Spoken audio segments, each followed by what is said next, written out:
పశ్చిమ గోదావరి జిల్లా నర్సాపురం వశిష్ఠ గోదావరి తీరాన కార్తీక శోభ నెలకొంది. మూడో సోమవారం కావడంతో భక్తులు పెద్ద సంఖ్యలో గోదావరిలో పుణ్య స్నానాలు ఆచరించారు. తెల్లవారుజాము నుంచి ప్రసిద్ధిగాంచిన వలందర్ రేవులో స్నానం ఆచరించి గోదావరిలో కార్తీక దీపాలు విడిచిపెట్టారు. పట్టణంలోని ప్రసిద్ధిగాంచిన శైవ క్షేత్రాలన్నీ భక్తులతో కిటకిటలాడుతున్నాయి. తెల్లవారుజాము నుంచి అమరేశ్వర, మల్లేశ్వర, లక్ష్మణేశ్వరం స్వామి వారి ఆలయం వద్ద భక్తులు బారులు తీరారు.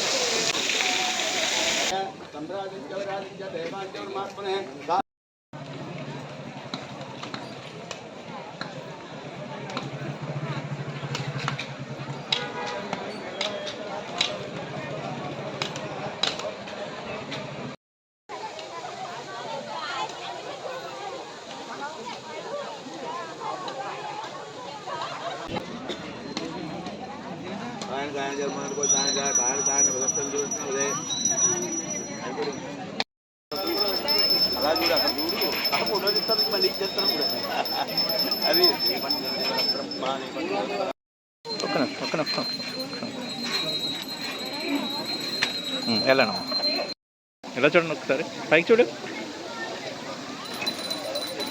రైట్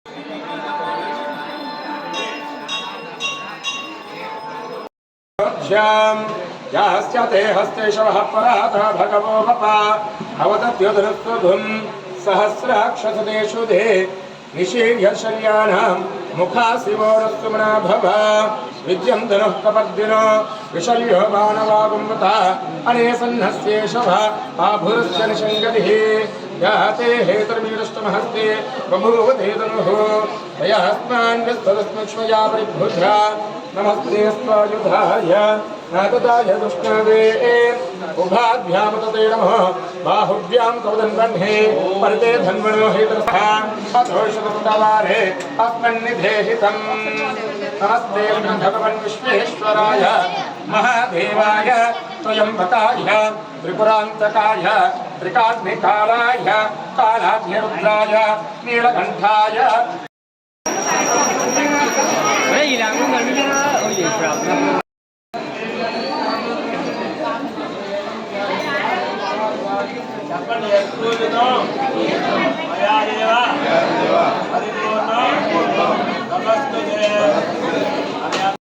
महादेव शंभो शंकर कार्तीक मासमु मूडव सोमवारमु तदीय शुभतिथि महापर्वदिनं संदर्भंगा తెల్లవారుజాము నుంచే స్వామివారికి అభిషేకాది కార్యక్రమాలు జరుగుతున్నాయి. అలాగే ఈరోజు ప్రత్యేకంగా కార్తీక మాసం నెల రోజులు కూడా పంచామృతాలతో అభిషేకం చేయడం వల్ల చాలా మంచి ఫలితాలు ఉంటాయి. ఆవు పాలతో అభిషేకించడం వల్ల సర్వ సౌఖ్యం కలుగుతుంది. అలాగే ఆవు పెరుగుతో అభిషేకించడం వల్ల సంపూర్ణమైన ఆరోగ్యం సిద్ధిస్తుంది. అలాగే ఆవు నేతితో అభిషేకం చేయడం వల్ల చైతన్యం అనగా ధ్యానం కలిగేటటువంటి అవకాశం ఉంది. అలాగే తేనెతో అభిషేకం చేయడం వల్ల తేజోవృద్ధి అనగా యశస్సు కలుగుతుంది. అలాగే పంచదారతో అభిషేకం చేయడం వల్ల రుణబాధలన్నీ తొలగి సర్వ సౌఖ్యాలు శుభాలు చేకూరేటటువంటి అవకాశం ఆ పరమేశ్వరుడు కల్పిస్తాడు. అలాగే పంచామృతాలతో అభిషేకం చేయడం చాలా మహత్తరమైన విశేష పర్వదినం.